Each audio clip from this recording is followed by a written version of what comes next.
And I recommend something smooth and thicker than embroidery thread. That would probably be a bit too thin. I like to use, I use Making Twine, but it's essentially just nylon twine that you can get from the dollar store, you can get from a hardware store, and you can get it in a variety of colors. I see it in white and pink all the time. You can use cotton as long as it's smooth and relatively thick. And I wouldn't recommend, using wool or sisal or anything really scratchy or itchy, just because it's harder to tighten the knots with those materials. You'll also need the gauge or the measuring device, and that's going to dictate, it's actually going to be half the size of the diamonds that you're going to make. So in the kits I gave out locally, they're about 1 inch wide, maybe a little bit bigger than an inch actually. And so these bait bags that we'll be making today aren't going to actually probably be able to hold bait. I made a demo one holding a potato, one singular potato. A woman who I taught the other day used it to carry lemons. So the meshes are going to be fairly wide. So it won't be a functional bait bag, but it'll be functional for other things. But if you wanted to experiment with different sizes of gauge, you definitely can. I've also given out shuttles to local folks. If you have access to a netting shuttle, that's great. If you don't, I'm going to show you how to wind a butterfly, which is just a bundle of yarn. And I find it's easier to work in smaller lengths and then tie them together than to like fill up one of these netting shuttles.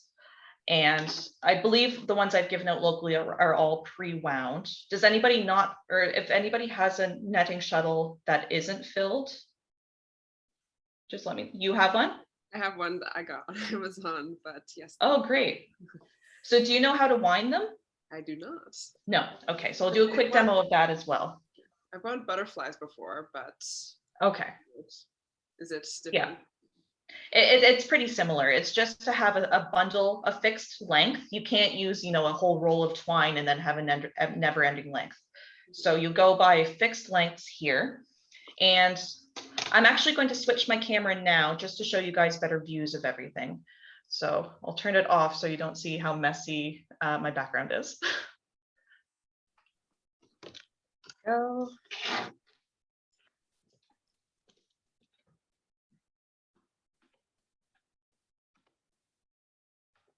Okay, I'm going to flip.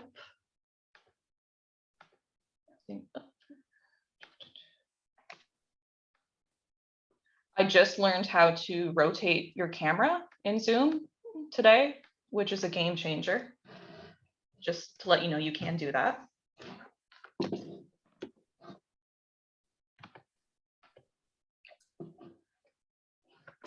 So I'm going to show you guys how to make a basic bait bag. So this is one that I've made.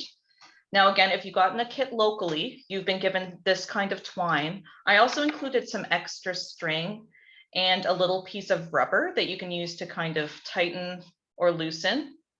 You don't need this though. You can just do a simple overhand knot, which is what I've done with my potato bag. I just kind of gathered it all at the top and tied it together. You don't have to use rubber either. You can use like a piece of cardboard. You can use whatever you have lying around. If you have like a backpack or a pair of shorts with one of those toggles, you can remove that and replace that there. So to tie a butterfly, you're going to take your twine and get the end, and you'll wrap the end around your thumb like 2 or 3 times. And then you're going to wrap a figure 8 motion around your fingers like this. Now, again, I don't recommend building up too much of a bundle, just because I find it gets a little bit unwieldy when you do that. So I'm just going to do a small amount like this. And if anybody wants me to go smaller or to repeat anything, just let me know. Or sorry, slower or repeat anything, not smaller.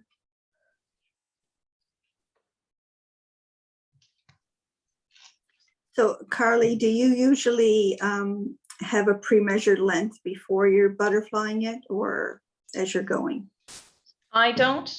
I usually just go by what I'm comfortable using. Again, I have fairly small fingers, so I don't like to hold on to a huge bundle of thread or yarn. I find it gets tangled.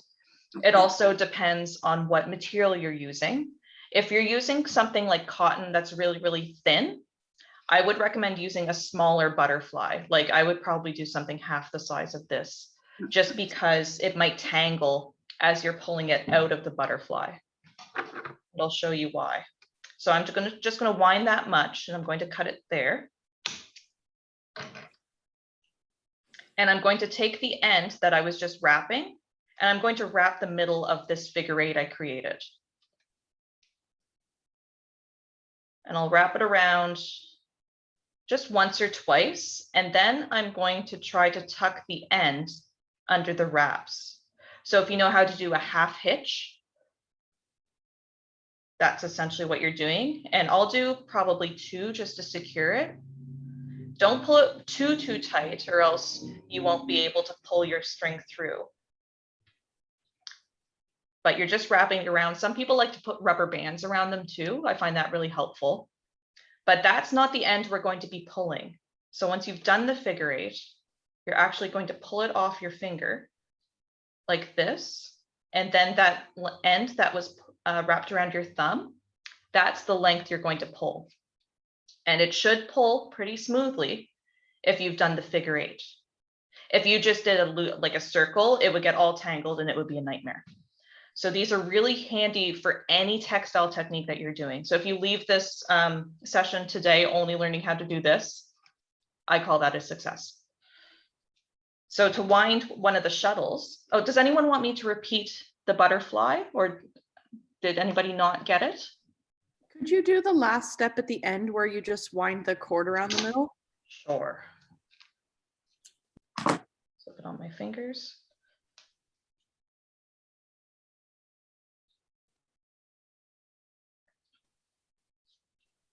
Yeah, so what you're trying to do, so that's the end that we're pulling, that really long length. But what you're doing is trying to wrap around this cross that we made here. So I'll just wrap it like 1 or 2 times and then try to tuck my end in. So I'll just tuck the end under there and pull. Oh, there. And I'll do that again. Wrap it around, tuck the end, and pull. So don't pull too tight, or else when you try to pull this end, it won't pull smoothly. It might get stuck. So the smoother the yarn you use, the easier this will be to do. Now to wind the shuttle, I'll just quickly show for those of you who do have them, and if you ever want to rewind them, they're really, really great tools. I like to use them when I'm weaving as well. They kind of work like a bobbin when I'm doing tapestries or anything like that. And you can try to make these out of plastic or cardstock as well if you wish. But first, we're going to wrap a loop around this middle point of the shuttle. And then similarly to when you were wrapping that figure eight, you'll do a half hitch around. And a half hitch it's just a loop that you kind of twist, so that when you put it over the needle, the yarn is kind of locking on itself. And that's so if once you get to the end of your shuttle and you accidentally drop it, it's not going to fall off the boat, which I'm sure you're all sailing on right now. So to wind it on, just pull that back a little. You're going to wrap from the bottom, turn around this center needle here, down, turn, around the center needle, down, turn. And most fishing families I've spoken to or I've met, they'll get their kids to do this. They'll fill all the netting shuttles the night before. And then once they're actually ready to make the nets, they'd already be pre-wound. So if you have a little assistant around, you can always get them to do that. But you don't need to use the shuttle if you don't want it. They're really handy for large projects. We can get by with just using the butterfly. So another reason why we don't want a big butterfly is that we don't want it to be bigger than our gauge, because we're going to be inserting these through the loops we're creating. So the first thing we need to do to create our bag, you'll need to cut a piece of your string, or if you have a scrap piece of string, you'll need to use that. If you have the kit I gave you, you should have an extra piece of string, but any scrap yarn would do. This one's about 1 foot long. We're going to actually be tying our net to this to work comfortably. And so it doesn't really matter. You're going to be discarding this later. But you'll keep that aside. And before we bring that in, we're going to create a slip knot in a very specific way. So this is a part that's very, very important not to mess up, because you won't realize you've messed up until later on in the process.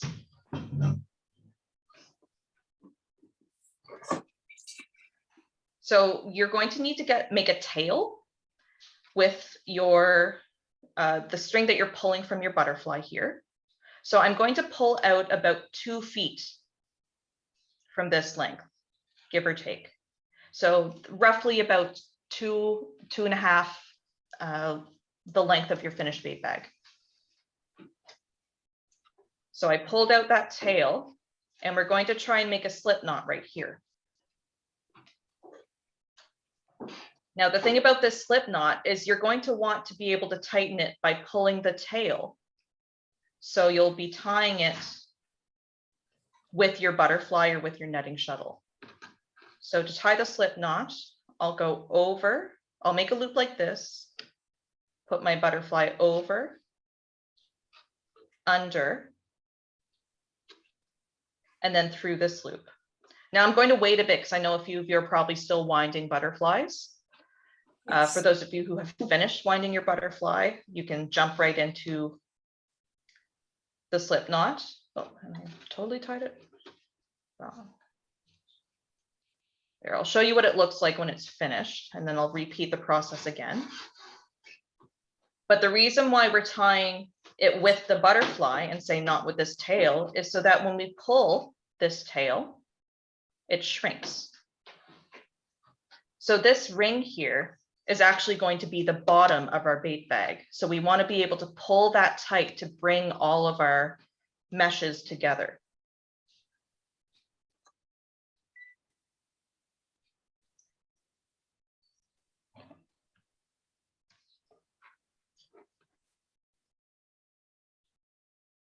So is anybody still winding their butterfly? Yes. A few people? Okay. So don't worry, we're not in any rush. Okay. While you're winding your butterfly, I'll demo how to do the slip knot one more time. And then I'll show an example of another bait bag I have, just so that everyone's on the same page. Again, so when we're tying our slip knot, we want our tail to be about 2 feet long, give or take, doesn't need to be exact. For those using metric, about 0.5 meter, give or take. And that's where we're going to be aiming for a slip knot. So I'll make a loop like this, cross my yarn over, and it's almost like you're tying a little granny knot there around the core of the thread.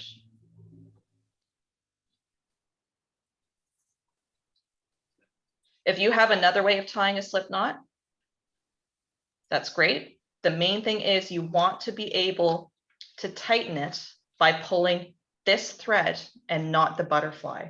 And we're not going to start actually making the bait bag until everyone has that, because if you have done it wrong from this point on, it'll be really frustrating at the next step. Sorry, would you be able to show it again once more? Yeah, of course. I'm going to be like a broken record today. Don't worry. I wonder if you can name what you're doing throughout the process. That would help. Sure. Thank you. Yeah, I was teaching children how to crochet online today.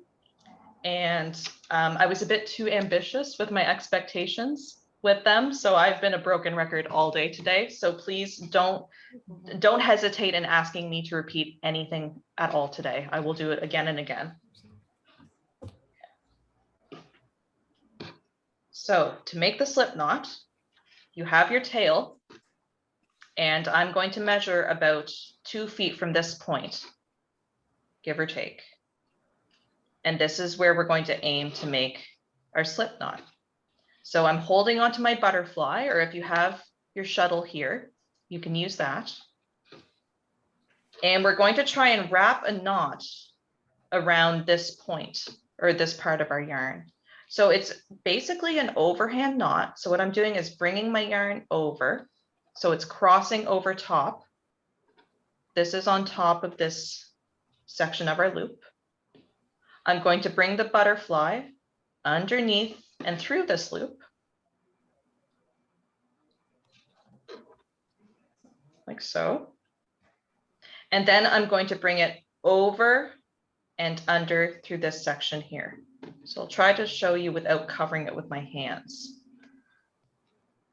So I'm bringing it over, and then I'm pulling it through this section here and under. And by all means, if anybody has an easier way to tie a slip knot, I'd be happy to hear. But I find this way, I'm guaranteed that this is the tail that we're pulling. And when we pull this tail, this loop should shrink.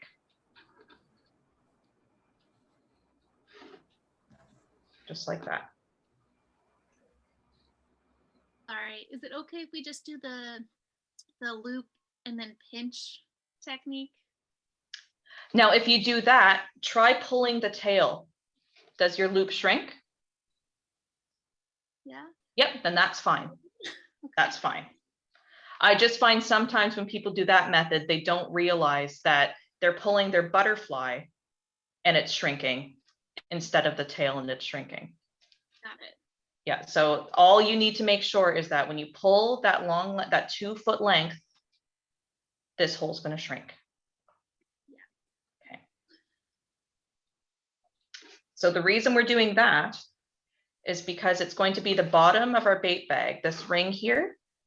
We're going to put on meshes around this loop and tighten it and pull it so it's going to shrink. For any of you who know how to crochet, and if you've done the magic ring that shrinks in the middle of granny squares or doilies, it's the same idea, just a little bit different.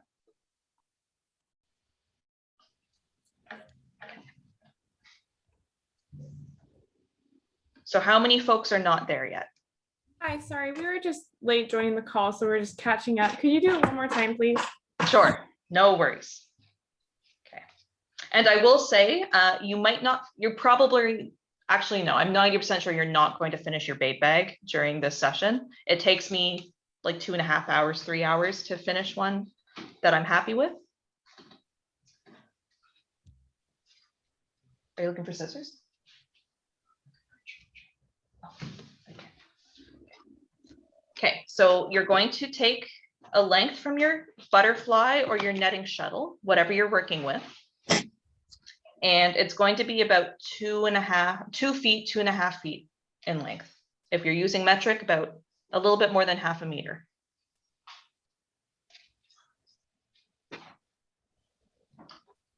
And then we're going to make a loop. So that's that tail going this way. And we're making a loop with our butterfly going over. Then we're going to bring our butterfly under and through this loop.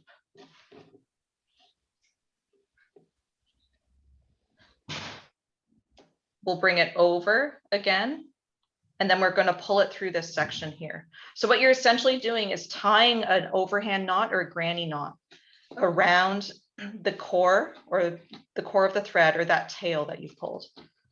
Now, again, this might be really basic for some people. It might be really difficult for some people, and that's to be expected. You're trying to learn this online, so just as long as you have patience with yourself. At the very least, you want this tail to be able to shrink this loop when you pull it. Somehow I'm not able to tie the knot. I mean, I did the same step, but then it doesn't tie the knot. Strange. Okay, I'll try to show another way of doing it. I just find when I try to do it and I'm showing somebody, it's one of those things where I always do it wrong when somebody's watching. So I usually hesitate because I find people are prone to messing up. Untie that. And that's the pinching and pulling through that I believe Alice mentioned.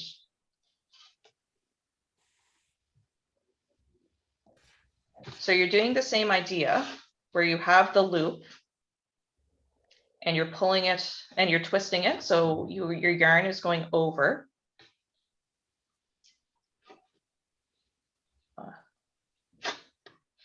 Oh, it's hard to do while trying to explain. I'll just do it once so I show you the right way.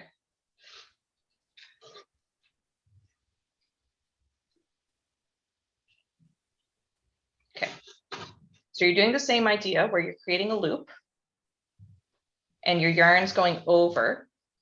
And what you're going to do is actually put your fingers through and pull your butterfly through. And I did that wrong because you don't want to pull your butterfly all the way through.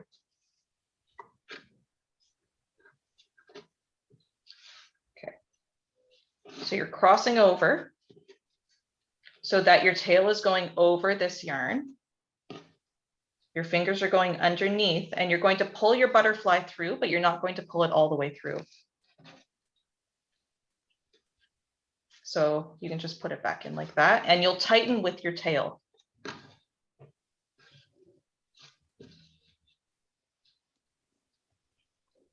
And I actually did it wrong again. I always do it wrong when I try to demo to people. So I'll do the other length one more time. And Alice, do you feel confident in showing or talking about it on the screen? Sure thing. It's Elise, but that's Oh, sorry, Elise. It's okay. I finally got your special knot, so I'm not gonna undo it. But when I do the bunny method, I do a tall point. I take a little pinch. I twist over. You see I've got that cross. And I just grab a length of that string. So I have a point going through a loop. Here. So fold it in half, pinch, twist. They've got a little bit of a twisty there. And then with my fingers, I'm just gonna grab that length and pull it through. Yeah, similar to Casey, when I'm not focused, it's hard to grab. Yeah, it's really intimidating trying to do it that way. Yeah, so fold, twist, keeping that cross grabbed, pulling it through, grabbing both tails, pulling that tail up.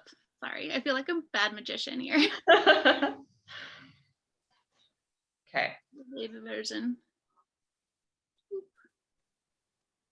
Yeah. Okay, I'll show my way one more time, but then I'm afraid we will have to move on to the next step after this, but I'll show my way one more time. I'll go super slow, just in case. Yeah. Okay, so I'm pulling out a length 2 feet long from the tail. I have this loop here, and I'm bringing my butterfly, and I'm crossing that length over the tail we just pulled through. I'm bringing our butterfly through this loop like that. So what we're basically doing is tying an overhand knot around this length. So I'm going to pull my butterfly and put it underneath there. Underneath and pulling it through so that when I tighten it, I'm going to tighten by pulling this length to keep this loop intact. There. So when I pull this tail, my loop shrinks. Got it. You got it? Okay, great. We won't jinx it and we won't take it apart and do it again. Okay, so you can see at this point, my butterfly is starting to get a little bit loose. So I'm just going to pull this thread I'm going to wrap it around again and tuck my end under just to keep it secure. So the next part, we're going to take this scrap piece of yarn, or if you just want to cut a piece from your spool that you're working with or whatever you have, you're going to take that scrap and put it through the loop, just like that. So you're kind of holding onto the loop, and then you'll do an overhand knot on the end. So this scrap, mine is about a foot, maybe about 8 inches long. It doesn't matter. And I'm just going to do a double knot at the top. So we're essentially making another loop.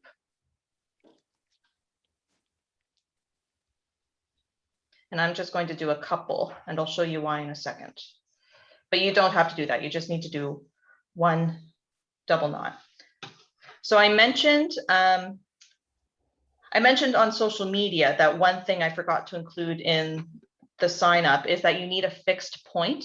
So you need somewhere to hang this loop off of. Now you can use tape. You can use electrical. I like electrical tape because it doesn't damage your surface, or if it does, it's pretty light, but electrical tape is good. If you have a nail or something to tie it onto, a clamp works great. A doorknob works great. I'll show you what I'm doing. I'm on a table that has a little shelf, and inside the shelf is a tiny painted lemon that I just discovered today. But I'm actually going to insert this knot into the shelf, and that's going to keep it fairly secure.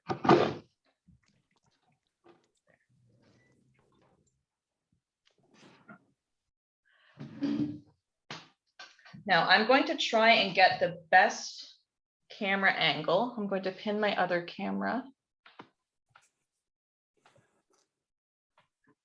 Don't know if you can pin multiple. I can, Carly. I'll spotlight your other one. 1 sec. Okay, thank you. It's this one, right? Add spotlight. So there's that good. Does everyone see them side by side? Yeah. You can? Great. I think that, yeah.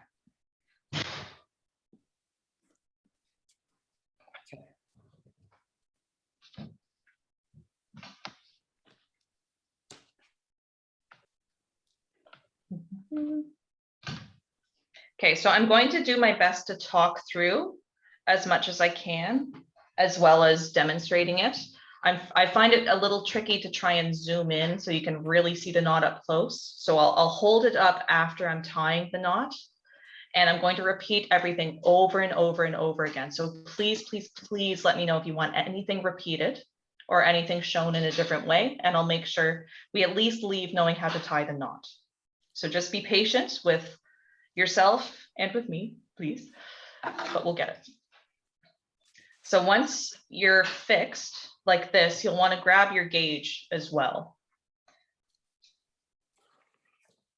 And at this point, you want to double, triple check, quadruple check that when you pull on this tail, so this isn't my working yarn, this is my working yarn. When you pull the tail, your loop is shrinking.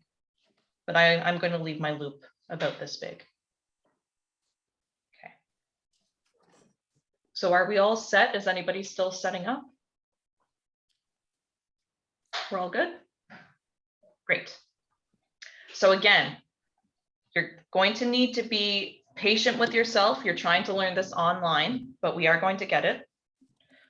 You're going to take your gauge and you're going to put it right up against that slip knot that we tied, just like that. So it's going over top of the gauge.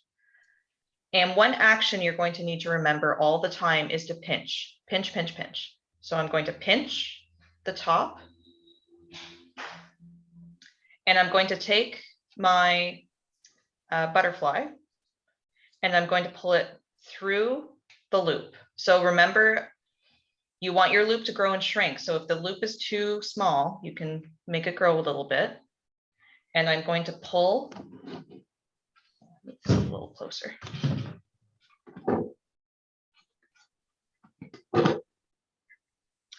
So you're going to pull fairly snug. I'm going to actually tighten this so that you're able to see a little better. There we go. Great. So I'm going to do that from the beginning again. So you're going to take your gauge and pinch it right up against that slip knot. And always pinch. I grow out my nails specifically just so I can do this. So if you have long nails, it's really handy. I'm going to take my butterfly or my netting shuttle, and I'm going to pull through this loop. And I'll pull it towards me so it's snug. Remember, this is how you're measuring your half mesh. So we're actually creating what's called a half mesh right now. So once it's pulled like this action can be a little tricky for some folks to get the hang of. So again, just be patient. You're still pinching here. And I'm going to throw my yarn or throw my twine. So it creates a loop like this. Okay, I'll do that again. So I'm pulling towards me and then I'm going to throw my yarn. So it's kind of over top of my hand. Now, my apologies if any of you are left-handed. I've tried to reverse this before and it messed everybody up. So if you're able to, you're actually able to mirror your camera sometimes in Zoom, but I haven't. So I'll do that one more time. I'm throwing my yarn. And then what I'm going to do is actually pull my butterfly through this loop. So it's going under the slip knot we created, the loop slip knot. And it's going through here. And then I'm pulling, still pinching. I'm not letting go until I get right to the end. Then I'm letting go. And what I've done here is created one mesh. So I'm going to do that again. We're going to pretend this doesn't exist. So you're butting up right up against your mesh board. And I'm pinching. I'm going to wrap my yarn around the mesh board and pull it up through this loop that's here.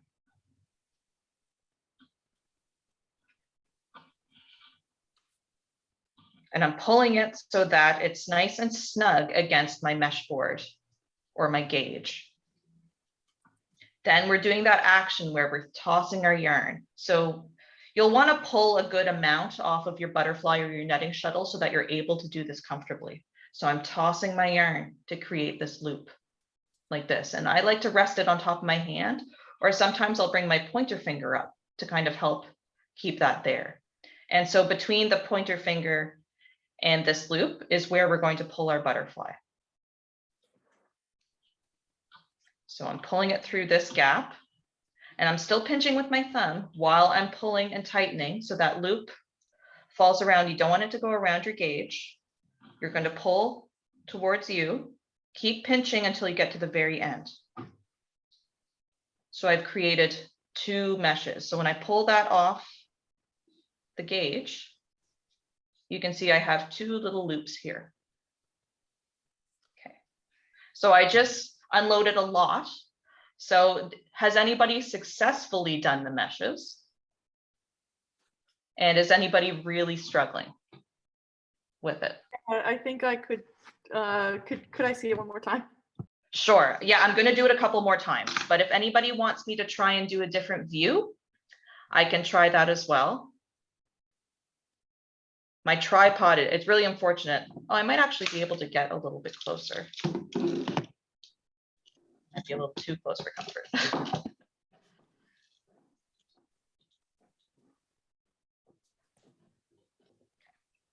That might be the best we can do, but I'll talk through it. So we'll pretend these two don't exist. We're starting from square one. And once I do one more, I'm going to hold it nice and close to the camera. So we're pinching our mesh board up, butting against either our slip knot or the previous meshes we've made. So we're wrapping it around our mesh board and bringing it up through this loop here.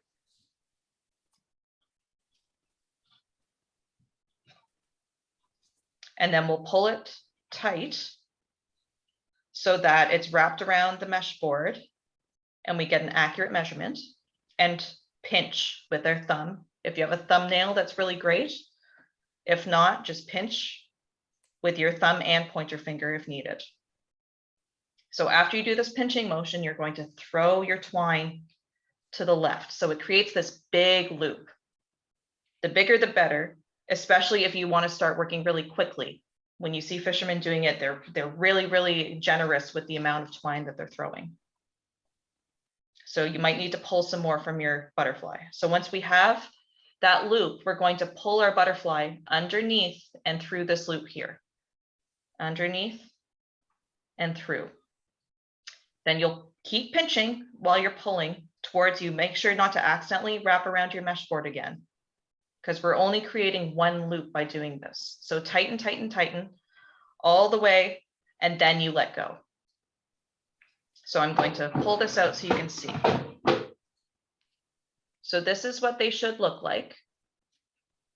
And if we were to pull this tail, our loop will shrink.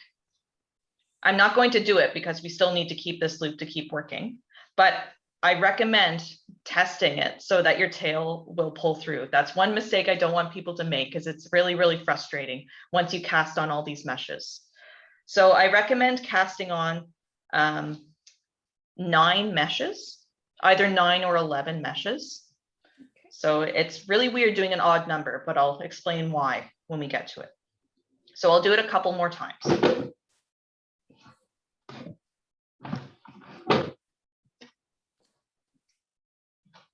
So you can actually keep all of your loops on the mesh board if you want, or you can just do it one at a time, slide it off one at a time. It depends on how big your mesh board is. So we're going to line up so that our previous knot or a slip knot is right at the top. We're going to wrap our yarn around our mesh board and pull it up through this loop. So you can see my butterfly is just pure chaos at this point. And I'm fine with that because I'm using nylon that's really easy to untangle. If you are using cotton or something that will get really annoying, you might want to take the time to redo your butterfly. Or you can just cut off and tie a new length. So once we've pulled tight there, we're going to pinch at the very top and throw our yarn over. So we're creating this big overarching loop. And then we're going to put our yarn over and through this loop here, over and under.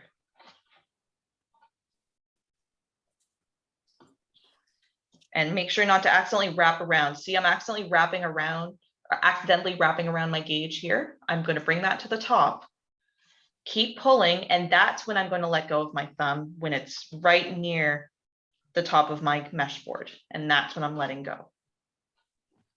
So at this point, I'm actually going to rewind my butterfly. It's easy enough to do. I'll wrap that around my thumb, do the figure 8.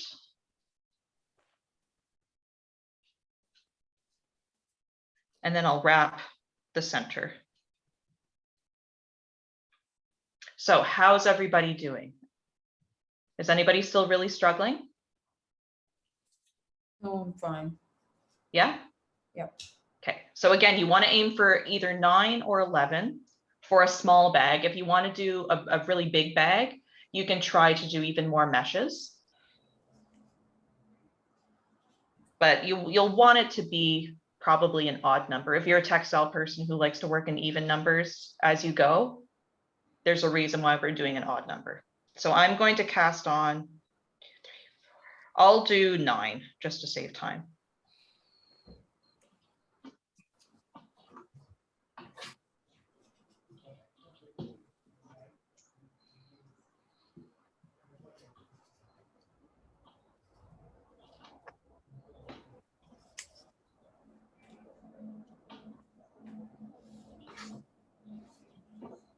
And if at any point you run out of yarn, you can easily add more on. Just tie it on to the end and keep going. But when you tie on a new length, you'll want the knot to be sitting probably in the middle of one of the legs of the mesh, like in this area here. You don't want it to be at the very bottom or at the very top, somewhere in the middle. 1, 2, 3, 4, 5, 6, 7. So Carly, I'm using like a thinner cord than what you're using. I'm using like a cotton cord. Yeah. And I think I'm getting it right, but my knots at the top don't look near as like chunky. Mhm. They kind of just look like little twists. And I'm wondering if once I'm pulling this, they'll look more like they're supposed to. Mhm. So when you take your mesh board off or out of the loops, are they coming undone? Let me try and take them off. I'm not sure how to take them off. It doesn't look like they're coming undone. And if you pull your tail, is your loop shrinking still?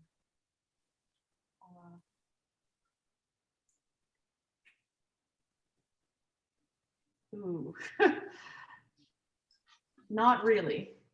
Okay, so you might be doing something wrong in that instance. Those are the two main attributes you want to keep in mind, is that you don't want your knots to come undone and you want to be able to pull that tail.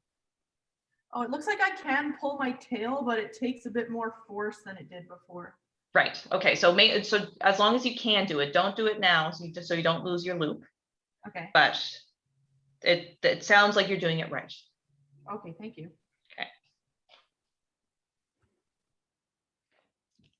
I have a question, Carly. Yeah.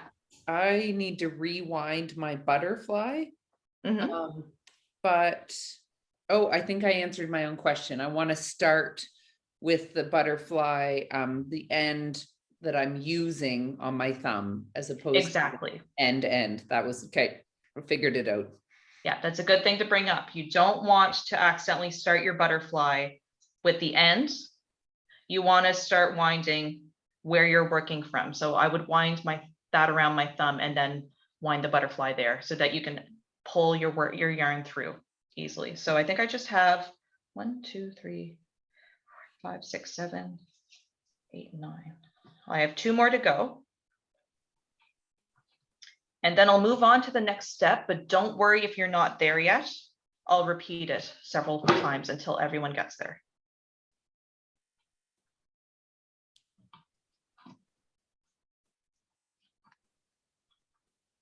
So you can see why the netting shuttle comes in really handy for those of you who are using the butterflies that might be coming undone. You know, these are really good in a pinch, and it's one skill that I think every artist should know how to do, regardless of if you're a textile artist or not. There. So I believe I have 9. I'll count one more time. 1, 2, 3, 4, 5, 6, 7, 8, 9. So once you have the 9 or 11 on, you can take it off this scrap piece. And I'll show you what to do at that point. I'll wait till everyone has a couple more meshes on before I start that though.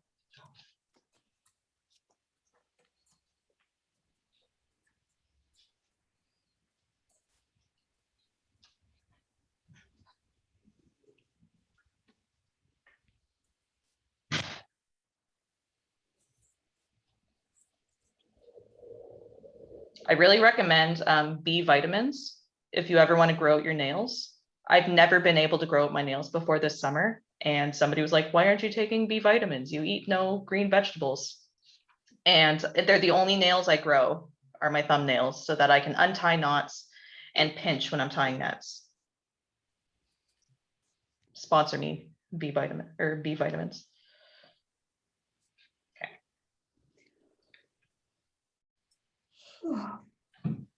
So is anybody still really struggling with doing the meshes, or are folks ready to move on to the next step? I undid a couple of mine and I'm doing them over.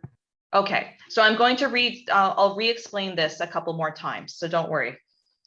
So the reason why we want to be able to pull our tail is that we're going to join these into a circle. So I'm going to pull and shrink this loop Now, if you did really, really tight knots, this might be pretty tricky for you. If you did really loose knots, that's also not ideal because they might come undone. But basically you want to pull your tail and shrink this loop just a little bit. Don't pull it all the way through. So I'm going to pull it to about that size. And then we're going to insert the tail through that loop. And then when we pull it even more, it's going to come together into this sort of flower shape like that. So I'll wait until everybody is at that point before I actually do it. If you want to give it a go on your own, you can. But Josie, if you want to let me know once you get to that point, then I can demo it. No rush. So did you already took the tail off when you're doing that and pulling it tight, Carley? Yeah, so I'll pull that out again. So this was what we have once we took our scrap yarn off. Okay. And I like to just start by pulling this loop a little bit, not all, make sure you don't pull it all the way through, because then you'll have to start over probably. So pull it just so it's like a smaller loop, and then you'll put the tail. So that tail that you were pulling, you're going to put it through this loop, just like that. And I'll just wait until we're all at that page before actually doing that in case I'm not able to untie it and demo it again. But for those of you who have done it successfully, you've created a little flower, and you could just make those over and over again and it would be fine.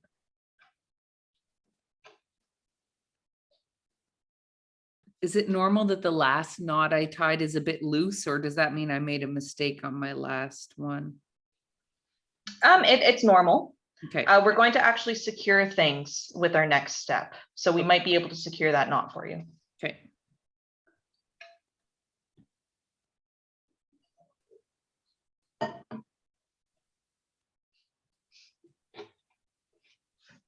Yeah, I don't know if my other camera is actually of any use to anybody at this point.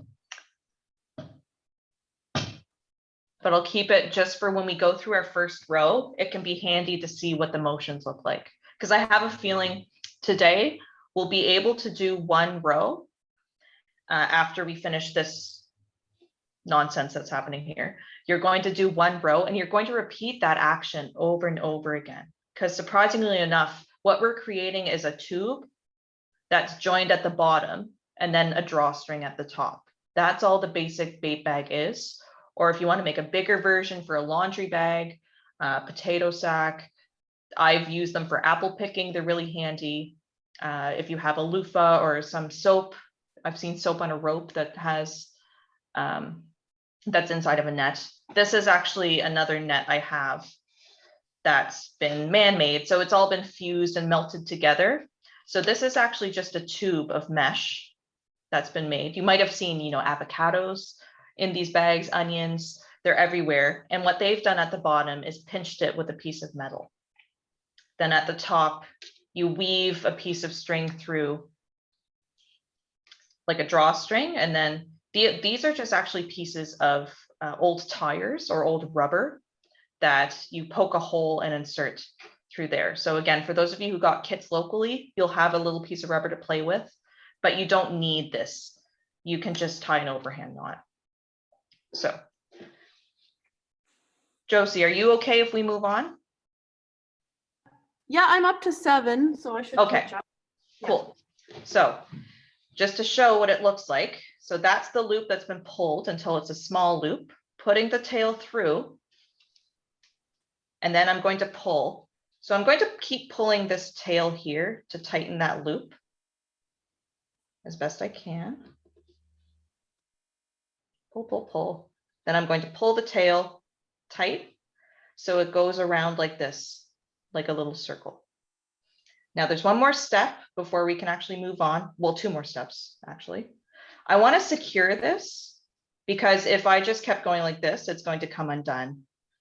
What I'm going to do is a half hitch with my tail.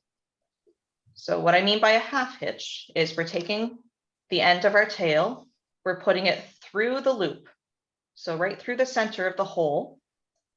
If you can, if you tightened it too much so that you can't actually pierce anything through the hole, you don't need to even worry about securing it because you've pulled it tight enough to secure it. But if you have this big kind of gap like I do here, you'll insert through, and then I'm going to pull through this loop here. And that'll make just a half hitch. You can do 1 or 2. You could do an overhand knot, whatever keeps that secure. There. So again, you could just do this and create a bunch of little flowers. You could do it in wire. The world's your oyster. So that was just through the center once and, Mm-hmm. and that was it. Okay, good. Yeah, as long as when you kind of pull it Mhm. a little bit, it doesn't come apart. That's what Okay. you're aiming for. Yes, thank you. Okay. And I'll make sure everyone gets to that point before we move on. Can I ask, I can't seem to manage to pull the flower that it like turn around, it's stuck. Mhm. Mm. Yeah, so you might have to really pull the tail. So that this is why I said it needs to be, it's very important at the beginning that you're able to pull the tail and shrink the loop. Because if you did it wrong, you won't be able to bring it together like this. If you've tied your knots really tight, that's another reason why you won't be able to pull the tail. It might just be caught on something. As long as you can get it as closed as you can is ideal. But unfortunately, if you're not able to do it all the way, it might be because you had a mistake at the beginning with the slip knot. Right. Yeah. So if you're not able to close it all the way, you can sometimes even tie an extra knot, like an extra mesh, like it's called a false mesh when you just kind of make one up. You can even try to do that if you want. Okay. So is anybody not at this point yet? Or not finished? I would just like to see the little step you did after you got all the loops together. Okay, I'll untie this half hitch. And just show one more time.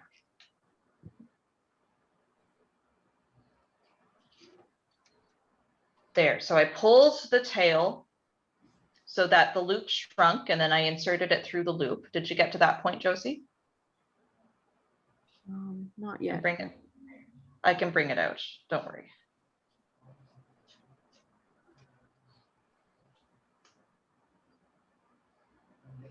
There, so that was the loop that I pulled the tail and it shrunk the loop.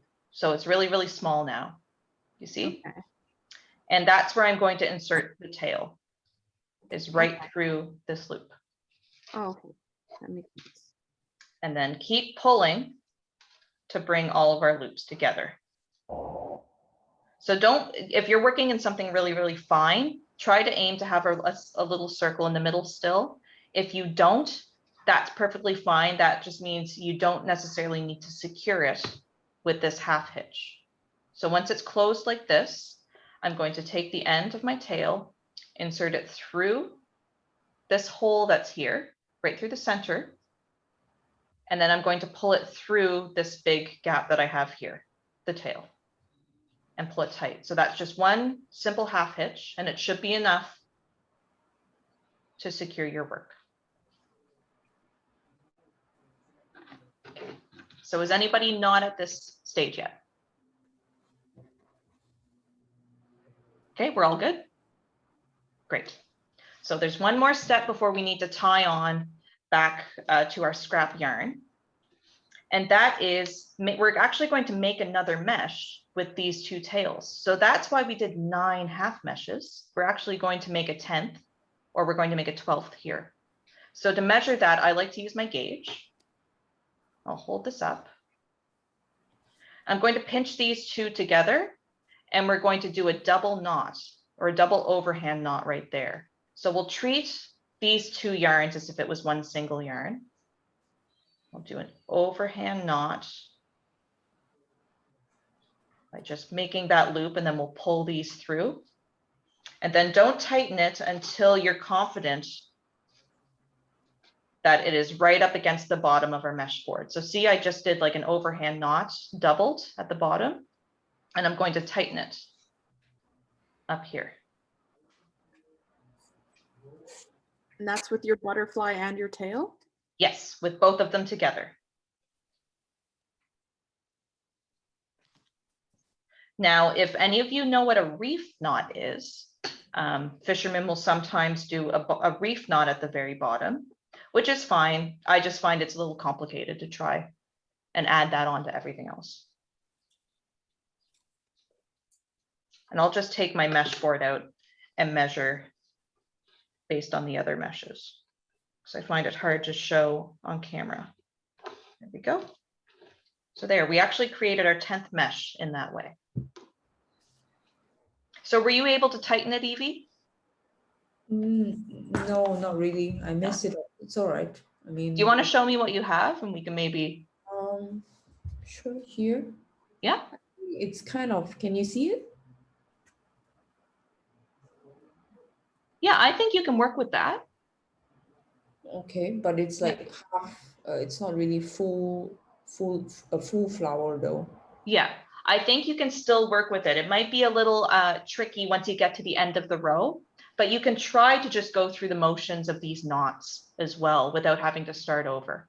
Okay. So because it's one action that we're going to do from this point on. Well, I guess 2 actions.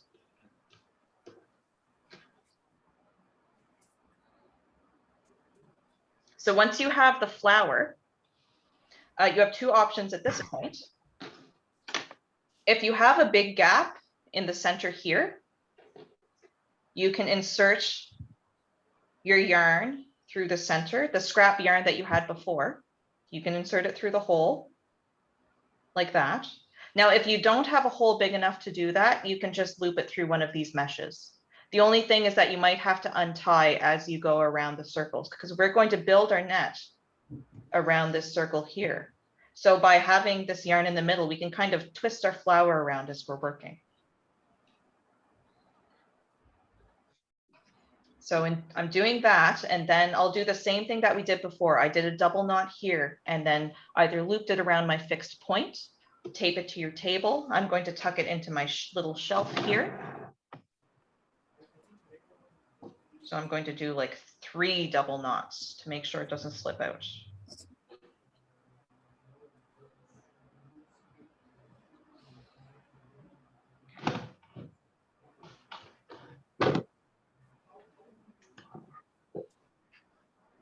So it should look like this when you're working. You want it to be at a comfortable point. And if at this point you feel like you're running out of thread, you can always add more on. But you remember, we have this really long tail still, and that's necessary because this is where we're going to finish each row, is with this tail. Okay. So is everybody at this point and you're ready to move on? Is anybody not ready, I should say? Carley, I think I'm just gonna watch because Yeah? I think, yeah, I'm just gonna watch. Don't worry about it. I have the recording anyway. It's fine. You do? Okay, good. Yeah, Don't worry. yeah. But now you know what caused that mistake at the beginning. Yes. Yeah, so once you do a mistake once, then you won't do it again, Yeah. usually. Great. So at this point, we have our tail on this side or wherever is comfortable to keep it out of the way. And we'll keep working with our butterfly or our netting shuttle. So you're going to take your gauge and we're going to do a similar thing to what we did before, where this knot that we just tied, that's where we're going to butt the top of our gauge to, is that knot, so that our working string is coming on top of the gauge. So similar process where we're bringing our yarn around the gauge, but we're going to actually pull it through the next mesh that we made. So I'm going to warn you guys, this might be a little snug if you have a really big unwieldy butterfly, or if you have a really big shuttle that's bigger than your gauge. So a rule of thumb is that you want your gauge and your shuttle to be relatively the same size. because you want to be able to comfortably slip it through this mesh here. If you can't, and it takes a little bit of patience, don't worry, I'm going to repeat this motion over and over again. If you're finding your butterfly is too big, you can wind a long length off and you'd not bother winding it into a butterfly and just work the end through like that. But for now, I'll continue with this. So I have it butted up against the knot, over the gauge, and we're going up through this first mesh right here. And I can already tell my butterfly is a little unwieldy. So what I'm going to do is actually untie it and pull it through. Because I don't mind working with a big long length. You probably don't. So I would cut this to make it less prone to tangling. So I'm pulling it through this mesh, pulling it tight so that the bottom of this mesh and this knot are on par with each other. Just like that. Now, the motion that we're doing is the exact same where we're throwing our yarn over our left hand like this. So we're going to pinch the top here. So where that mesh is, we're going to pinch. I'm going to throw my yarn over, creating a big loop. And then we're going to bring our yarn up in the middle here. So to the left side of the mesh that we pulled our yarn through before, this is where we're pulling our yarn through. So if you're not able to visualize that, let me know and I can try to hold it up closer to the camera. I would just need to untie things, but I'll go through the action. So I'm going through the left side of the mesh. Keep pinching. Don't you dare let go. Keep pinching. Make sure your loop doesn't accidentally wrap around your gauge. You're going to keep pinching. Oh, don't pull too tight so that your yarn comes out of your shelf that you're tied to. But you're only going to let go when it's tightened. Now I'm going to lift this up so you can see what it looks like, because there's a very easy way to mess this up. So I'm not sure if it's easy for you to see, but when you look at the mesh here, I'm tightening my knots on the bottom of this mesh. So it's not below the mesh here. Like if I were to lift up, you see there's a gap there. I don't want my knot to be tightened there. I want it to be around the mesh. So if you feel like it's too low, one action that I find very helpful is when you're pulling it tight, right when you get to the end, you'll pull your yarn up really briskly. If you look at my other camera, you can see the motion. I'm not going to do that because my fixed point isn't secure enough. If you have a really secure fixed point, you can be really, really rough with what you're doing. But what it's basically going to look like, I'm going to take my mesh board off. When you take it off, if you feel like your knot isn't tight enough, you can pull the two legs of this mesh and kind of shift it around. Then you can pull your working thread. So the knot should end up eventually looking like, it kind of looks like a little triangle. I like to call it the holy trifecta of knot. And can anybody tell me what knot this is? Any guesses? It's called a sheet bend knot. So not a sheep like the animal, but a sheet like a bed sheet. So a sheet bend knot is what you're tying right now. So I'm going to do it several more times, so don't worry. But you're going to basically do this knot all the way around. So go through the motion again. So I'm taking my gauge in my left hand, and I'm bringing it up so that it's butted up right against the knot. So if you're at the beginning still, it's right up against that knot we did the overhand knot for. Butt it up right against there. We're taking our butterfly or our netting shuttle, and we're bringing it up through the next mesh. So it's going up through here, and then I'm going to pull it, oh, not too tight. I'm going to pull it towards me so that it's wrapping around our gauge. So it's only wrapping around the gauge once. At that point, we're going to pinch right where we just wrapped. So at the bottom of our mesh up here, we're going to pinch really tightly and not let go until we're confident our knot is in the right spot. So pinching there, we're going to throw our yarn over. So you want to have a nice healthy amount of yarn so it doesn't get too tight on you. And we're going to pull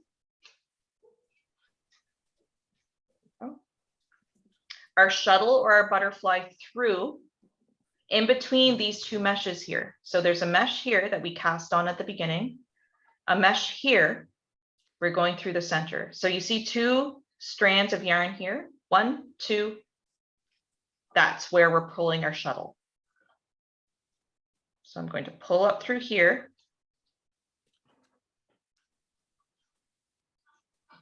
Keep pinching, making sure not to accidentally wrap around our shuttle or around our previous work, nice and tight. And we're not going to let go until we're confident our wrap is around this mesh and not below it. We want it to be tightening around this mesh. So I'm going to keep tightening, keep tightening. And if I'm not sure it's in the right spot, I'm going to do a jerking motion up like this before I finish tightening. Now, don't risk that unless you know your spot is secure or if you're able to hold on to it like that. So once I pull it off my mesh board, if you're not confident that it's tight enough, up.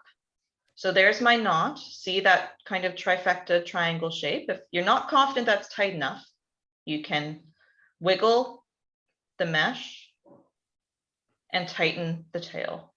So if I were to pull this too tight, you can see I'm kind of inverting the knot so that it's tightening below the mesh. It's a little hard to see, but I don't want your knots to look like this. See, there's a big loop there happening underneath the mesh, so that if I were to slide my knot back and forth, see it's moving? We don't want that. We don't want our knot to be able to move back and forth like this, see? So that's wrong. So to fix that, we do that jerking motion up, and that tightens the knot to look like that nice little trillium, that little triangle shape there. So that's a successful sheet bend. If it's not looking like that, you can kind of shimmy it around and adjust it. But the main, if it doesn't look exactly like this, but it's not sliding back and forth, I'm going to say it's right. It's hard for me to see what you guys are doing, obviously. But basically, you want that knot to be secure and not sliding back and forth. Okay. So is anybody really struggling with this at this point? Elise? Yeah. Okay, so I'm going to do it several more times. So I will say, I'm going around a circle. So when I said before, when we were casting on these meshes, you could keep them all on your mesh board. At this point, you don't want to do that because we're going in a circle like this. So you can do 1 or 2 and then slide them off the mesh board. But if you keep them all on the mesh board, they're all going to be different sizes. So just try to aim for 1 or 2, slide it off the mesh board. That way you can check your work as well. So I'm putting it back into my fixed point. I'm taking my gauge with my left hand and I'm butting it up right against our first knot. So that could be the knot that we did the overhand knot with, or the last knot that we tied. And I'm pinching it there. Now I'm going to bring my shuttle up through the next mesh that's here. So see this when I'm wiggling? That's where I'm bringing my netting shuttle. So if I had a shuttle, I'd be bringing it up through there, or my butterfly would be coming up through there. So bringing my yarn through, and I'm pulling it towards me. So it's wrapping it around the gauge just once. If you have more than one wrap, that means something's been messed up. So it's wrapping around there. Now we're going to pinch, pinch, pinch, pinch. And this is the motion we did before, where we threw our yarn over like that. So it's this big loop going around over top our hands. If you're somebody who is really kind of skilled with their fingers and wants to use their pointer finger up like that to maintain that loop, that's great. But just so you guys can see the camera, I won't do that, or see what I'm doing. So we have that big overarching loop, and we're looking between the two meshes. So the previous mesh that we already tied and this new mesh we're doing, right between there is where we're pulling our shuttle or our butterfly, right up through there. So I'm doing the end of my yarn or twine, and we're pulling it through, making sure we still have that loop, pulling it towards you. It might get caught around that flower that we created. Just try to adjust. Don't wrap around the mesh board. Pull, keep pinching until you get to the very bottom of the mesh, not underneath the mesh. This is where people are prone to messing up. So I'm going to tighten it there, and I'm not going to tighten it all the way so you guys can see. So I haven't tightened it all the way. So this is kind of what it looks like. I like to think of it as a little life jacket that's going around our mesh, if that visualization helps. So I'm going to tighten it, and I'm going to take it off the mesh board. So see, it looks like that. We don't have the trifecta, but if we turn it over a little bit, you can see it's actually right there. So to bring that so that it's matching the first one, again, you can do that jerking motion, either against your mesh board or once you take it off. Pull the legs of the mesh a little bit. Just keep adjusting until you have it looking like a tiny little trillium triangle shape. Now, if it doesn't look exactly like this, but it's still secure and it's not below, so it's not sliding back and forth our mesh, I'm going to say you've done it successfully. Now, if we have time at the end and you want me to show you another secure knot that really makes sure that it's not going to slide back and forth, I can show you. It's very similar to this knot, but I want to make sure we get to the end of the row before we end for tonight. Okay, is anybody else really struggling with getting the hang of this? No? Is anybody at the end already? I'm at the end and wondering what's next. Yeah. Okay, I'm gonna speedily catch up. So does anybody want me to talk through the process again? Could you show us, for example, at some point when you don't have the thread anymore, what will you do? At this point, maybe your thread is falling short. Oh, yeah, that's a great idea.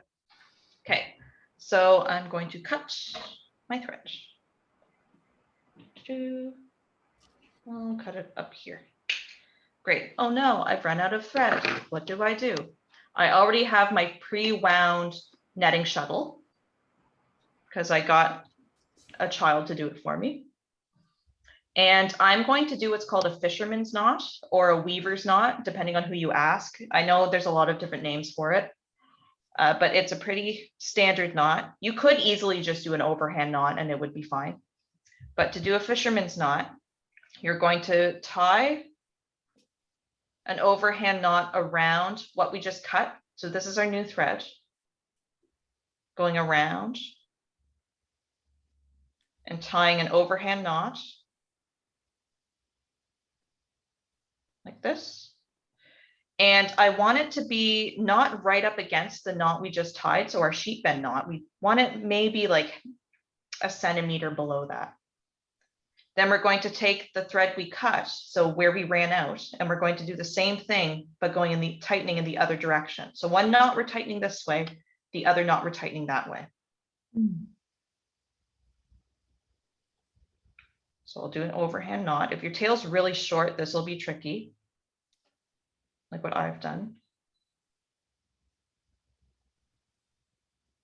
But I'll tighten it in the opposite direction. There. So that's what my new knot looks like. So you see, it's not where we're going to tie another knot or close to the previous one. It's in the middle there. And that's because if we ever needed to go back and repair our net, it's much easier to repair when the knot isn't up in one of these areas. So once I have it in a spot that I like, if I pull and pull, it's not going to come untied. So I'm going to cut my ends.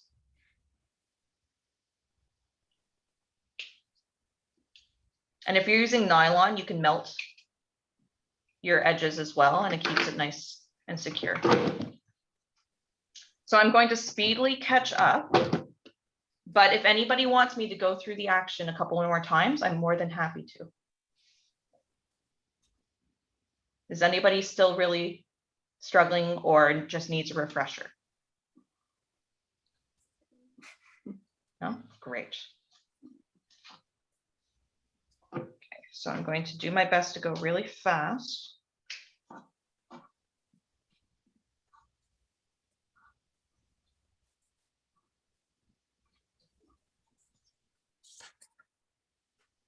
So has anybody done this process before? Or has seen it being done before? It's brand new. I've done it, but a while back, so I'd forgotten all the bits. Yeah, is it coming back though? Yeah, it's coming back nicely. Great. Yeah, it's sort of a, not a forgotten skill, but it's a skill we don't really need anymore because everything's automated.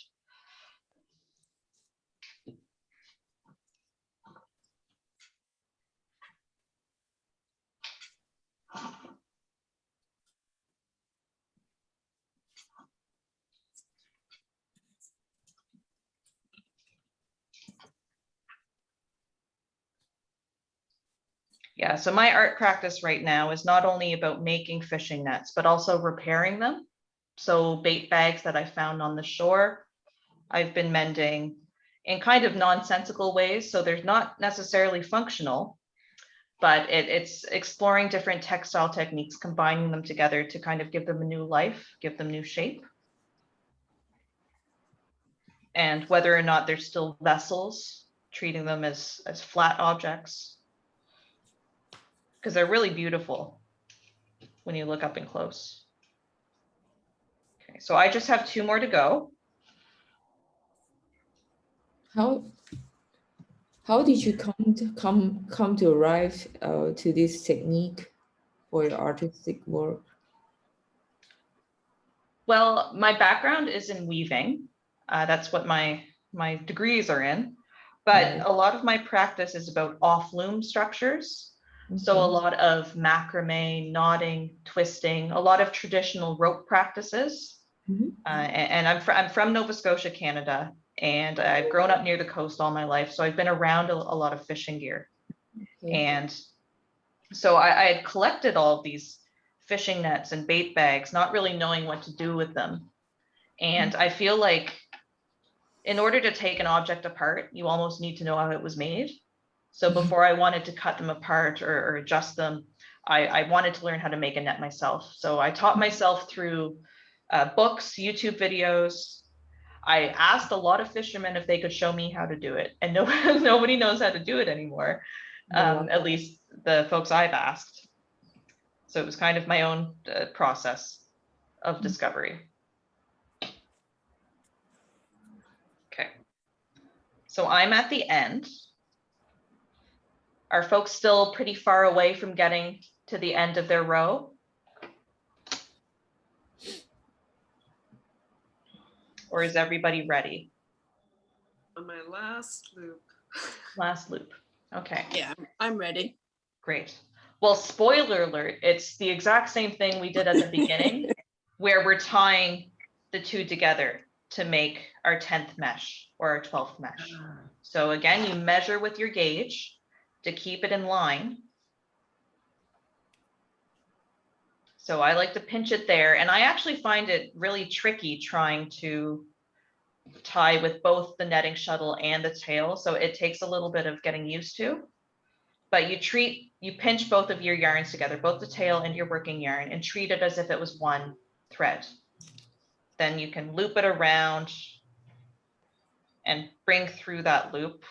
So you're tying just an overhang granny knot. So, and mine's all the way down here. So I'm not going to let go until it's tightened right up against the gauge.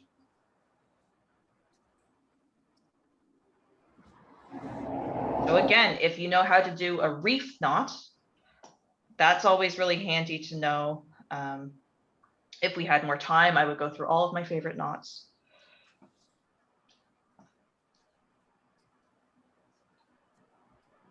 I'll actually take my gauge out to make it easier. You can go by the other meshes as well in terms of measuring. But I'm going to admit, usually where we're tying that kind of extra mesh, it might look a little different than your other ones. It might have a little bit of a different size, but once you finish your bag, you don't even notice. So at this point, you can go back, tighten your knots if you're not super happy with them. But from here, you're actually just going to do what we did before. So this is my tail. I'm going to move it aside. And to work on the third row, we're going to do the exact same thing that we did for the first two. So we hold our mesh board up there,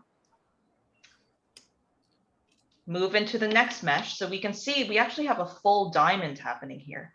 So that's the size of our finished mesh. So this one is about 1 3/4 inches, give or take, I would say. It's usually about double the size of your mesh board. Now, one thing I will say about your mesh board is this measurement is important, but also the thickness is important. So oftentimes, when you get a mesh board and you measure it, it's actually a little bit smaller. So this might actually be closer to 7/8 of an inch. And then this would be 1/8 of an inch in thickness. It's a little detail that's not necessarily super important unless you're with the Department of Fisheries and you're going up measuring everybody's mesh for each of your gill nets. But it's something to keep in mind. So it doesn't really matter if your tail is longer than your working thread, you can actually go back and forth. But the thing is, you need some sort of a tail to continue doing these joining knots at the end of each row. So if you want to alternate back and forth, that's fine. But remember, you can always add more yarn in. Is it tricky to sort of, let's say, if you've actually built this net towards the middle part, and then suddenly you realize that the form is loose or too tight at some point of the net of the form? Is it easy to adjust it? You know, like to sort of harmonize the length or the form of it each is pretty hard. You can do it. I've actually had to go back in with a flat net and adjust every knot. But after you adjust one knot, then this mesh is going to either grow or shrink. So then you have to bring that length through this knot into the next. So you actually have to kind of build, like pull and pull until you get to the end of the row. And that's where you can kind of lose some of your slack. So if you feel like a couple of your meshes are off, try to check at the end of each row so you don't have to worry about going back and doing that. So I'm going to do the way I showed you one more time, and then I'm going to show you an alternative knot for if you're using a material that's really slippery. So I have this green netting twine here. It's really commonly used in really big gill nets. It's very silky. It almost feels like viscose for those of you familiar with yarns. And it's terrible trying to hold a knot in this. I don't know why they make fishing nets out of it because it's so hard to tie a knot with. But there is another knot you can use. So I'll show you the way I just told you one more time, and then I'll show you the alternative knot. So again, taking our mesh board, holding it up against the bottom of our knot, bringing our netting shuttle through this mesh, up, then we're going down, So you can see here, there's a little bit of slack in this mesh that we tied, and that's just because we did an overhand knot. It might look a little funky. Don't worry, it's not going to be obvious once you finish your work.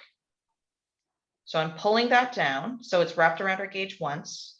We're pinching, pinching, pinching, yarn over. So we're throwing our twine, being pretty generous. We see 2 legs of the mesh, so 1, 2, and then that's where we're inserting our needle. We're inserting our needle from below. Pulling it up, keep pinching, tighten towards you. Now I'm not going to let go until I know it's at the bottom of this mesh, not below it. And then I'll let go and tighten. So if I'm not confident, I'll do a jerking motion up like this. I'm going to take it off my mesh board and adjust as I need to. Now, if you were really, really skilled, you were using a material you were really comfortable with, you wouldn't need to bother with that adjusting after each mesh. You would just be super confident. I'm not a fisherman. I haven't been doing this for 20, 30 years. And I'm a perfectionist as well. So I always make sure every knot's good before I move on. So the alternative to this knot, you don't need to worry about this, doing this if you're in a good rhythm. You can just ignore me. But you start off the same. So you have your gauge there, butt up against that knot, pull through the mesh, pinch, yarn over. So we're starting by bringing our mesh or our shuttle as we normally do, but now we're not tightening. Now we're going to bring our shuttle through again, but we're going to go in between the mesh. So like what we did at the first step. So we have that that first leg and the second leg of our mesh. We're going to bring it in between here. So bring our shuttle in through like that. Keep pinching with your thumb. Pull it through. And you have to be a little strategic when you tighten because you have that extra loop. You don't want to tangle up on yourself. But you keep tightening. Don't let go until you get to the very bottom. Then you let go. And I'll hold that up so you can see. So that knot looks pretty similar, but there's an extra loop or an extra hitch that's happening there compared to our kind of trifecta sheet bend. Oh, there we go. So it's a little bit different, but it's actually much more secure. So if I pulled these meshes, it's not going to adjust. And if I pull these ones, it's not going to adjust. Now, why don't they always use this knot, you might say? It takes extra time to tie. And this actually gets the job done. As long as you tied it tight enough, you don't have to worry about this coming undone. You want to think about efficiency as well, if this was to be functional. But if you want a really, really secure knot, doing that extra step does help. And I'll do it one more time. But again, you don't need to worry about this knot if you don't want to. But if you guys are making functional bait bags for any reason, it might come in handy. So you do the knot like normal until you get to the tightening phase. So I pulled it through, and before I tighten, I'm going to actually pull my shuttle through the mesh here, like what I did in the first step. I'm pulling my shuttle up here. Then I'm going to tighten, being really careful not to accidentally tangle and making sure I'm still pinching.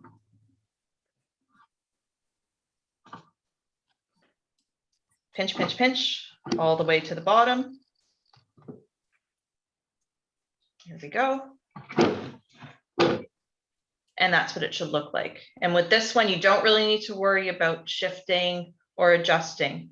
But I will say, if you are a couple meshes along and you realize you made a mistake or your mesh is a little bit too big or too small, it's really hard to untie this knot, is one thing. So again, why do they use the sheet bend versus, I call it the double sheet bend. There's a lot of other names for it too. It's down to efficiency, whether it's effectively used for the purpose and whether it's easy to fix. And if you want to untie it, can you untie it?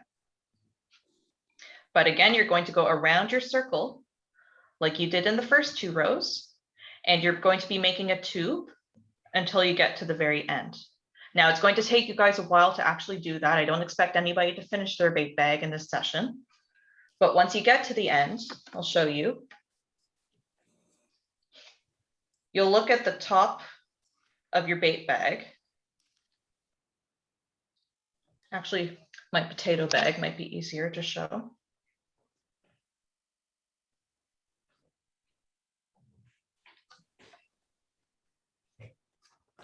So once you get to the end, you can just cut. So you'll have your tail and then your working thread. I made a little bit of a loop here as decoration, or you can just cut it off here and not worry about that once you get to the end.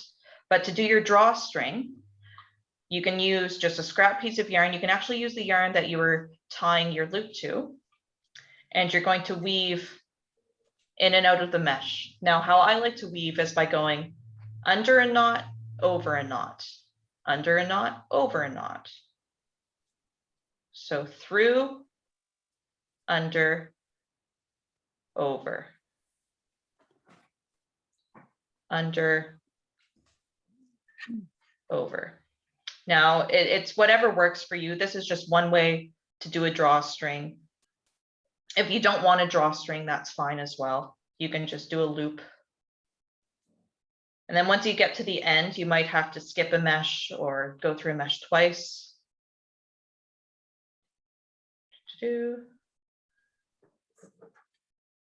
And then you can either take a small piece of rubber, a piece of cardboard, and you can slip it through like this so that you can slide it back and forth. It's a really handy toggle.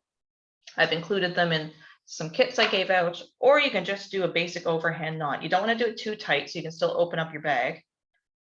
So I'll do it up here. So I can open up my bag just like that, put a single russet potato in the bag, and then tighten it up. And that's the basics. So you can see here, some of my knots are a little loose. I can go back in and tighten them up. I did a combination of both knots. And that's the basic principle of making a bait bag. And you can see at the bottom here is that flower that we created.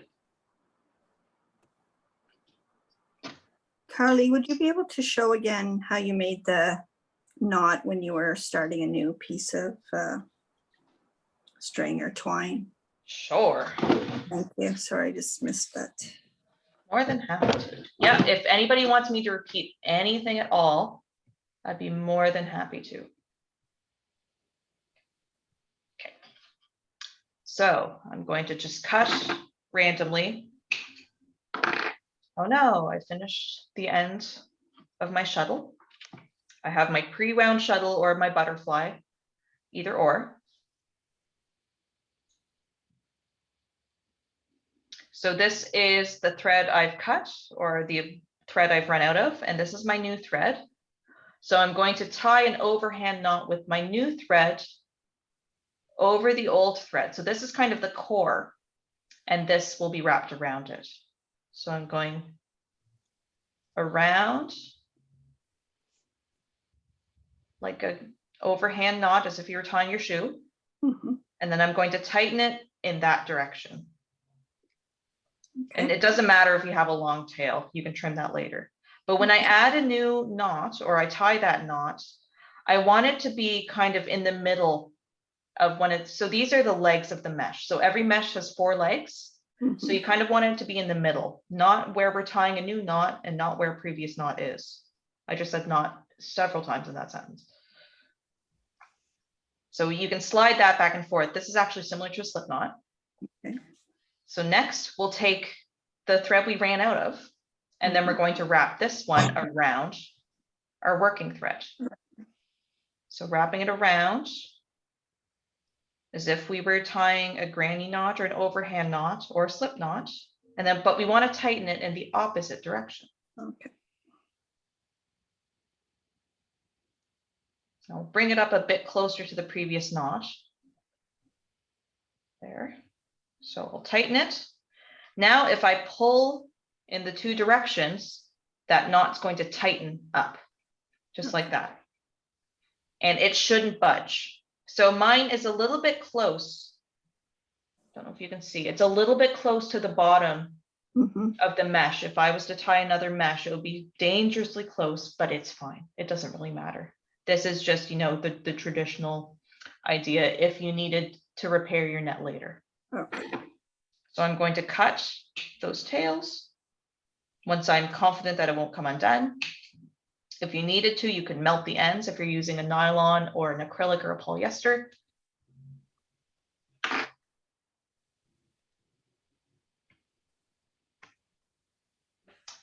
And that's the fisherman's knot, the weaver's knot. Does anybody else call it something else if you've seen this knot before? Cool, I covered all my bases. But so the three basic knots you need to know for the net bag, if you ever want to do further research, is the slip knot at the beginning, the sheet bend knot, and then if you want to add more thread, this is kind of optional, the fisherman's knot or the weaver's knot that goes by multiple names. There's also another knot called the weaver's knot, so it can get a bit convoluted in the knot world. And then doing a reef knot, oh, sorry, I guess there's 4 knots. Doing the overhand knot when you're joining the end of each row, so joining the tail to your working thread. And if you wanted to try the reef knot, you can do that at the bottom as well. So the reef knot, if you've heard of it, it's going over and under, under and over. I can try to do a quick demo. I just don't want to mess people up by introducing too many knots. But it's a handy one to have. And this is another knot I tend to mess up when I'm trying to demonstrate to people. So I have a yellow thread and a white thread, over and under. So it's wrapping like that, over and under. So it's wrapping like that. And when I tighten it, oh, I actually did that wrong. Oh, I'm so confident. The knots know when you're too confident. So I'm going over and under, and I did it again. Oh, Is that a sheet bend? this is actually a reef knot. Oh, I have a question. Yes. Sorry, I wasn't really paying attention because I was eating dinner, but I'm trying to close the daisy. And if you could just tell me, what kind of knot do you use to close the daisy? And do you have to capture that old slip knot that was at the end with it? Mm-hmm. Yeah, so you're going to pull the tail so that your loop shrinks. Yeah. And then you'll insert the tail into that loop. So do you have the daisy shape? Yep. Yep. Okay, so I secure it just with a half hitch. So you'll put the end of your tail through the gap in between your daisy. Okay. And then pull through the loop. So you do just one basic half hitch. That's what I thought, but I wasn't sure. Okay, I'll try that. Thanks. Cool. Yeah, Carson's literally just outside on the deck. He's the other artist in residence. Hey, Carly, can I ask you a question? Sure. So I have super slippery polyester. It's just whatever I had in my bag from the dollar store. And so Right. the more basic knot was really slipping. So I'm trying the second knot you showed with the extra loop through. Yes. But I find it doesn't want to tighten where I put it. Is there a trick to get it to tighten where I don't know if maybe if the part that I wrap around, maybe I need to pull that tighter first before I throw, or Yeah, so that extra wrap that you do, it should be below the initial Okay. wrap. So they're Okay. kind of stacked. So when you pull, that new one should keep staying underneath. So you should pull nice and slow. I'll go through the action one more time, just for those who do want to know. So ignore these two kind of extra lumps here. That's when I was joining new threads to demo. okay. So here I have my gauge up against the bottom knot. I'm pulling, or I'm putting my shuttle up through the mesh like Yep. normal. Pulling it down. So it's as if we were tying the basic sheet bend. So yarn over and pull through the two meshes here. Now this is where you add that extra loop. So the first loop, I'm pushing it up to the top so it's not in my way. Yeah. Now I'm going to insert my shuttle. So before we were doing 1, 2 legs, now it's just under the first leg. So in the middle of that mesh. And that's where we're pulling our shuttle through. I was doing the loop through first and then, Okay. which still worked maybe, but it was okay. It was okay. This perfect. Thank you. No worries. So when you start to pull, you can see I have all like this huge mess of a tangle. So you have to be really slow when you're pulling. Yeah. And mine's actually getting caught around those new knots I tied. Yep. So I might have to actually untie. Oh, there we go. It's going. It might get a little jammed, but keep pinching at the initial point that you were pinching. Don't try to shift your fingers too much because that can mess things up as well. Keep pinching until it's nice and tight at the very bottom, and then you can let go. So it's a double sheet bend. Can I ask a question about an earlier point, Carly? Sure. I think the trouble I was having might be, I see that your thread is firmer. It's kind of doing that star shape a bit, and mine's collapsing a bit. But when you, okay, so when you're sort of weaving outer circles, it's easy to see which loop is next because they're attached in an obvious way, right? But when we were first working with that first daisy, I had a bit of trouble knowing which one was technically next. Like they were seemed a bit muddled. Is there a trick for that? Or honestly, it's patience and just kind of it. Sometimes it's easier when you're getting started to lay your work out flat on a table and then kind of weighing it down in the center. That way you can spread each mesh out. I see. Yeah. Yeah, I find it's sometimes a little tricky just to keep that point secure. But if you're using something very delicate and flimsy where you can't easily see each mesh, that is one way to solve that problem. Okay, thank you. Okay, no worries. I did one of mine backwards. Like I did a second one and then the previous one, and I just ignored it and kept going. So I don't know. We'll see what happens. if it's a deal breaker or not. I just Carly, sorry, I have a question about I'm wondering if you would just be able to verbally just say like the steps, like the first step is we're making our loops over the cord, and that, because I think that might help me visualize. I'm not sure if it'll help anybody else, but just where some time I'm spent doing and trying to watch you at the same time. So I think I missed a few. Well, I probably missed a lot, but okay. If you can sort of explain the steps, and that just might help me remember if I'm writing it down to. Sure. I'll adjust my camera so I can bring a string up. I won't actually do the steps, but I find it helpful with a string. Yeah, if you just are able to even just verbalize, then So the first step is to make sure we have a nice long tail before we tie our slip knot. So I like to do about 2 feet or however long you want your bag to be, double it. Okay. So I tie my slip knot here, making sure that when I tie my slip knot, the tail is where we're going to pull. So when we pull the slip knot, it shrinks when we pull the tail. So I will tie the slip knot with my shuttle. So going through the loop, underneath, through that loop, so that we're tying an overhand knot around our working thread. Okay. I might have done an extra loop, but it'll work. So when I pull the tail, my loop is going to shrink. Okay. So I'm not going to do the process, but I'll talk it through. So what we're going to do after this point is tie a scrap piece of yarn around this loop, tie it to a fixed point. So we have our loop hanging, and when we pull our tail, our loop shrinks. Make sure you do that before you even start putting on meshes. But even after you start putting on meshes, keep checking so that you can pull your tail so you know that you're not making a mistake or you don't have a tangle. So at this point, you're going to cast on your half meshes. So this is going to be half the size of that kind of diamond that we're creating. I don't know what I did with mine, but it's going to be half the size. So you'll want to add either 9 or 11, an odd number. I find those two numbers are a good size for a standard bait bag.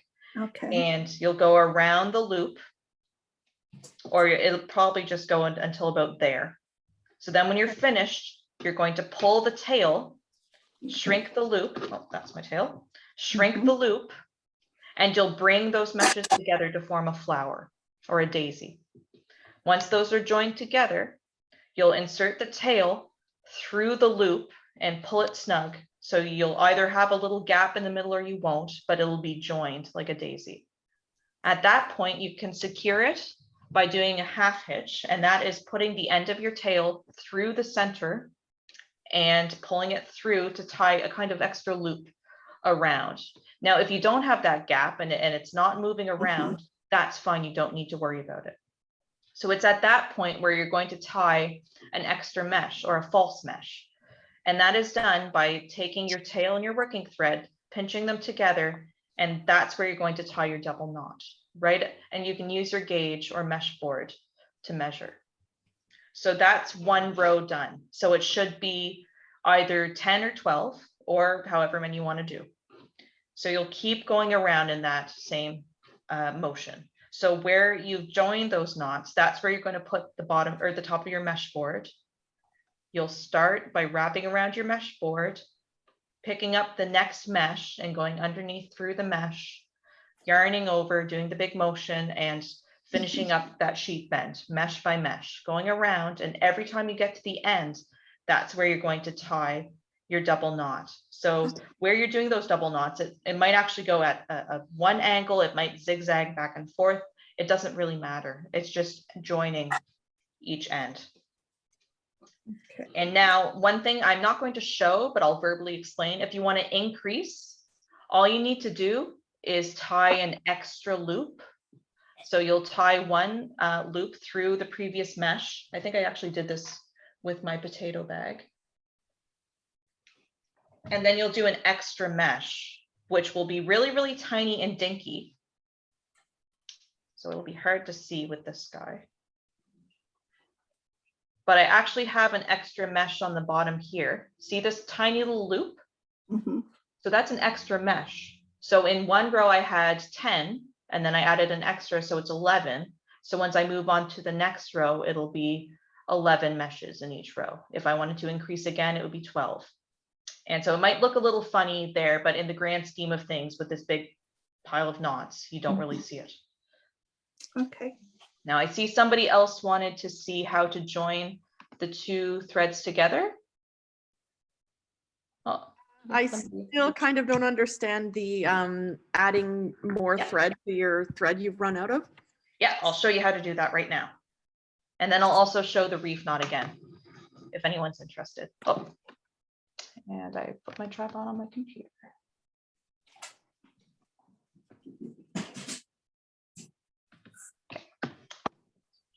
Just there we go. Okay, so this is the reef knot. I'll show how to tie it again.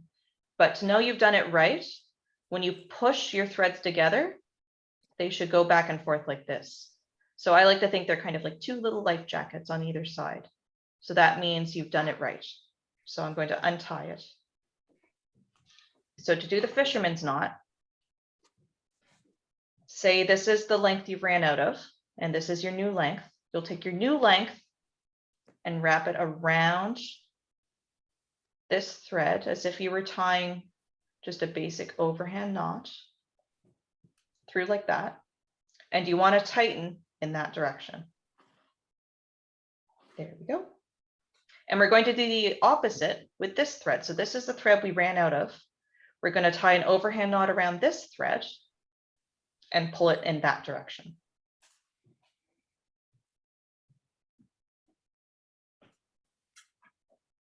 There.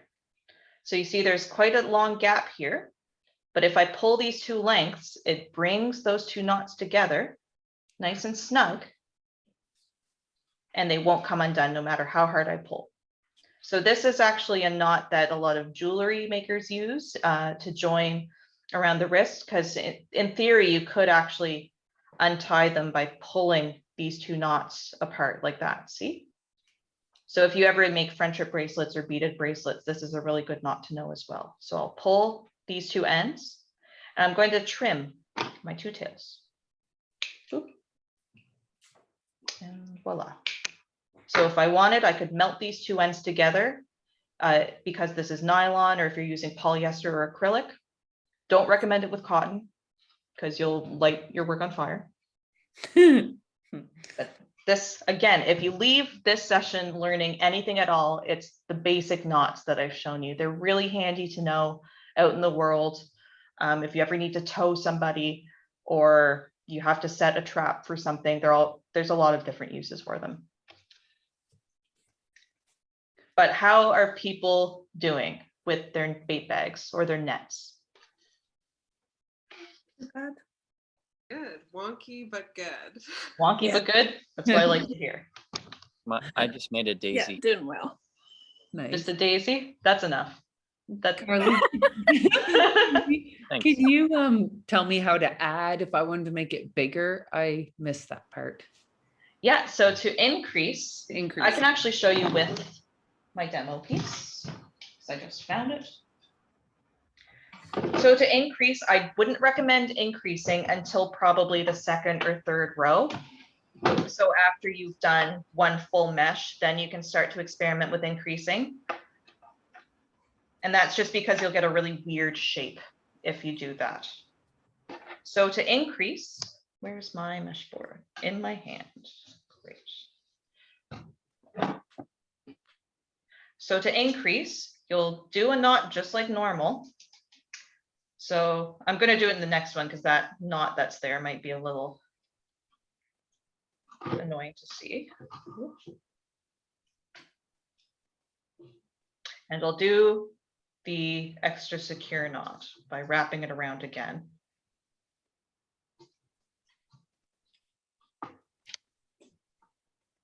There we go. So I pulled that tight. So instead of moving on to the next mesh, I'm going to wrap around again and pull through this mesh. So it's as if you were like increasing in crochet or knitting, where you go into the same stitch twice. Okay. Now, Oh, okay. yeah. So now I'll do the same thing. For this one, I'm just going to do a basic sheep bend. If you do the double sheep bend twice, you can get a lot of bulk in one area, which is fine, but it's very bulky. So go through. Tighten that, keep pinching until the bottom. So I'll show you what that looks like when I pull it out, because it looks kind of weird and funky. But once you finish a row and move on to the next row, it makes sense. There we go. So here is the full mesh that we did. And this is the extra loop that we did. So see, it's very tiny. It's like a little baby half mesh. Yeah. Okay. But that comes in handy when we get to the next row. So when we get to the next row, we'll be able to cast off or cast onto 13 meshes instead of just 12, or 11 instead of 10. So if you want to be strategic, you could add increases maybe every other stitch. You could do increases in every stitch. I would recommend just experimenting by doing that. It depends on the materials you're using, the size of your gauge, the size of your shuttle. All of those different things are different factors into creating shape. But in doing this, you don't need to make a bag. You can create a flat net by making increases. If you don't add any increases, you'll create a tube. There's also a way to make flat nets that aren't a circle. And I don't have time to go through that today, but there is potential in just making square gill nets or flat nets. There's a lot of different processes that you can use the sheet bend knot for to create meshes.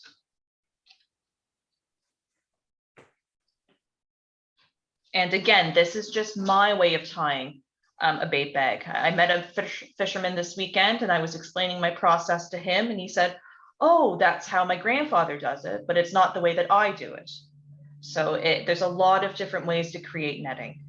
And it's based on who you know, what you're trying to catch as well, makes a huge difference, what the bait bag is for. Some folks like to actually use the bait bag as weights. So they'll fill these bags with rocks, tie it to the lobster pot or the lobster trap, and use that to weigh it down. There's a lot of different uses for them. So were there knots ever done, Carley, where you'd be able to identify by family who made the nets? Or did anybody have their own specific knots in your research that you found, where you just mentioned that fisherman ties different than his father did?